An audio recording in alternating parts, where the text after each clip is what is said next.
Hi, my name's Stephen Heap and I'm an Indian food enthusiast and food blogger, and welcome to my kitchen. Today we're going to be making a lovely chana saag Balti, which is a Birmingham Balti on a budget, and chana means chickpea and saag means spinach. So let's get cooking, but first of all let's talk about the ingredients.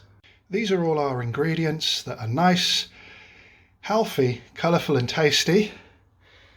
We have 1 can of chickpeas that I've washed and drained, half a cup of tomato puree diluted with 2 times that amount of water. You can use chopped tomatoes if you wish, or even fresh tomatoes.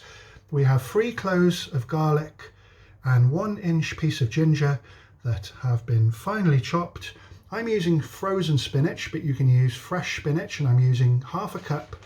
We have 1 medium onion finely sliced. We have about 1/3 of a green pepper finely chopped. We have some chilies here, but don't worry, if you don't like your curry spicy, you can just simply leave out the chilies, or you could even use chili powder if you like. I have 1 green chili chopped and 1 teaspoon of chili flakes. And finally, for the powdered spices, we have 1 tablespoon of coriander powder, 1.5 teaspoons of cumin powder, and half a teaspoon of turmeric. And if you're unable to find those spices, or you'd like to use your favourite curry powder, not a problem. And finally, salt to taste. And finally, we have a good pinch of freshly chopped coriander, which we're going to use for garnish. And just before we get cooking, it's worth mentioning that traditionally a Birmingham Balti is served in a Balti bowl, but not a problem if you don't have a Balti bowl. You can use an ordinary frying pan, not a problem. So first of all, we'll start by heating up our pan. We want it on a high-medium heat. So once the pan has heated, next it's time to add about 4 tablespoons of ordinary vegetable oil. You can use sunflower oil if you want.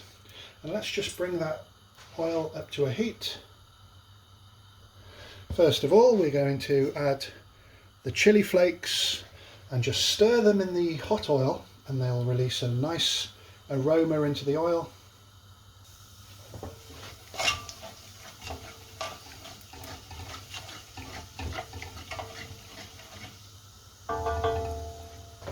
Really important not to burn the chili flakes.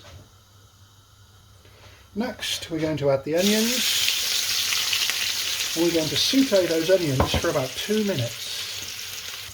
So make sure to give everything a good stir.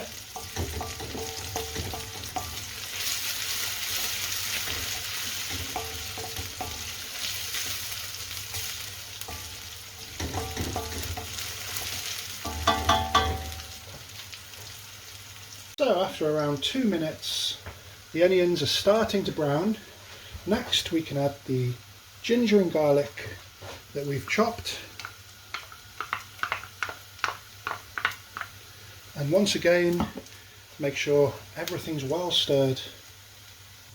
So it's important to cook the raw flavours out of the ginger and garlic.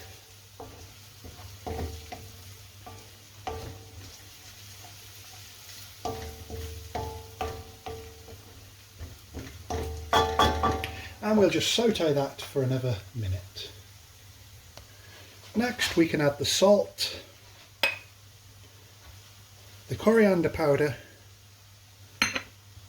the cumin powder,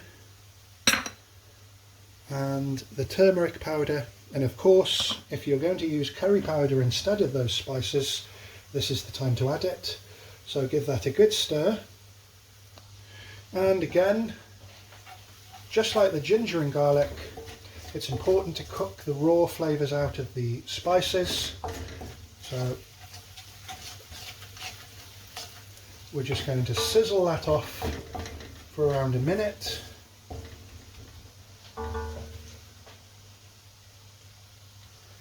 Next, it's time to add the green chilli, if you're using green chilli. And if you were using chili powder, you could have added that chili powder along with the powdered spices or your curry powder. Also, it's time to add the chopped green pepper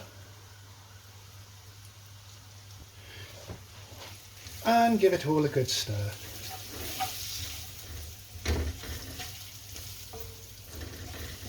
We just want to cook that for about a minute, just to soften the green peppers and the chilies. So now it's time to heat up. We'll turn up the temperature slightly, and we want it nice and bubbling, because next it's time to add our diluted tomato puree, or if you're using tinned tomatoes, you can leave the tinned tomatoes whole, or you can blend them. So it's a good idea to use chopped tinned tomatoes unless you're going to blend it, so you get a nice smooth sauce. And that's going to have a good stir now.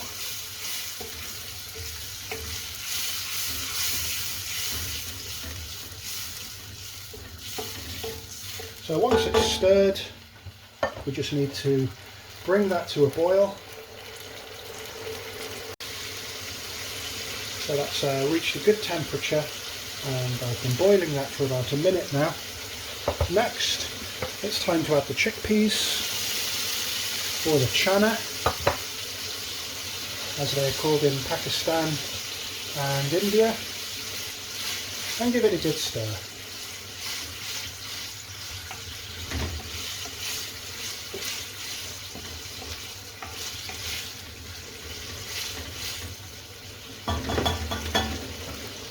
So once again, we're going to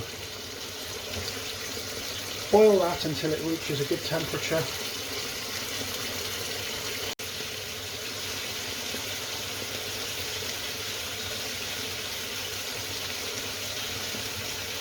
And that's been boiling for a further minute. Next it's time to add the spinach or the sag and give that a good stir.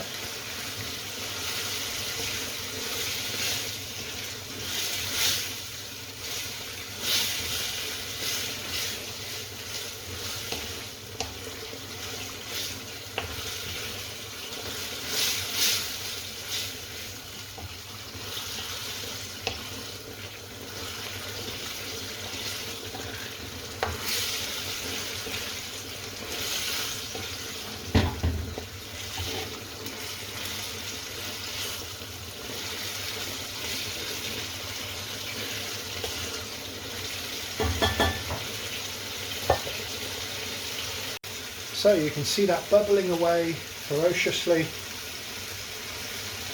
We're going to let that bubble away for about 2 to 3 minutes. We want some of the sauce to reduce and to thicken.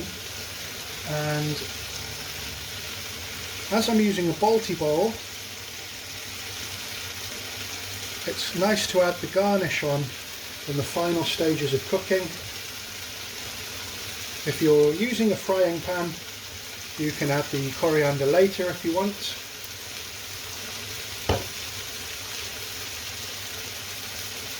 So that's looking wonderful, nice and colourful, and the kitchen certainly smells great as well.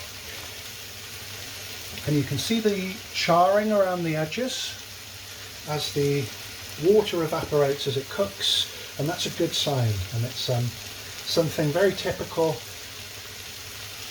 of what you experience when you go to a Balti house here in Birmingham. So that's cooked. Let's just take it off the heat and have a look at it. So it's always a good idea to let your Balti rest for a few moments before serving. So I hope you've enjoyed that recipe, and it looks certainly colourful, it's delicious, and it goes perfect with rice, different types of breads, even toasted pita bread go really well with a nice Balti. You can dip your bread in, or any other type of roti or chapati, and you can see that was really easy to cook, and it cost about £2 and serves 2 portions. So, thank you very much for watching.